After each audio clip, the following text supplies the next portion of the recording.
വരുമാനമുണ്ടാക്കുക എന്ന ലക്ഷ്യം മുൻനിർത്തിയാണ് മനുഷ്യർ ഓരോ ജോലികൾ ചെയ്യുന്നത്. അതിന് ന്യായമായ വേതനം കിട്ടണം, സാധ്യമാകുന്ന പക്ഷം കൂടുതൽ സമ്പാദിക്കുകയും വേണം. ഇങ്ങനെയുള്ള ചിന്തകളാണ് ഓരോ തൊഴിലിലും ഏർപ്പെട്ടിരിക്കുന്നവരുടെ മനസ്സിൽ. എന്നാൽ ഒരു ജോലിയുടെ മഹത്വം എന്ന് പറയുന്നത് ഇത് മാത്രമാണോ?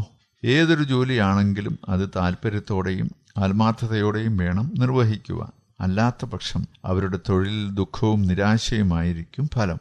ഇഷ്ടപ്പെട്ട ഒരു ജോലി ചെയ്യുമ്പോൾ അത് നമുക്ക് സംതൃപ്തിയേകുന്നു. ഒപ്പം നമ്മുടെ ജീവിതത്തിൽ സന്തോഷപ്രദമായ ഒരു അന്തരീക്ഷം സൃഷ്ടിക്കാനും അതുവഴി ജോലിയോടുള്ള നമ്മുടെ ഉത്സാഹവും താല്പര്യവും വർദ്ധിക്കുവാനും കാരണമാകുന്നു.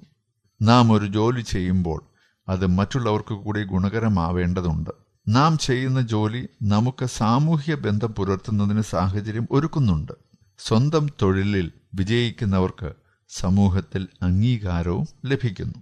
വില്യം ബ്ലേക്ക് എന്ന ഒരു മഹാൻ പറഞ്ഞിരിക്കുന്നത് ഇപ്രകാരമാണ്: ജോലി തിരക്കുള്ളവന് ദുഃഖിക്കാൻ നേരമില്ല എന്നുള്ളതാണ്. ജോലി തിരക്കുള്ളവന് ദുഃഖിക്കാൻ നേരമില്ല.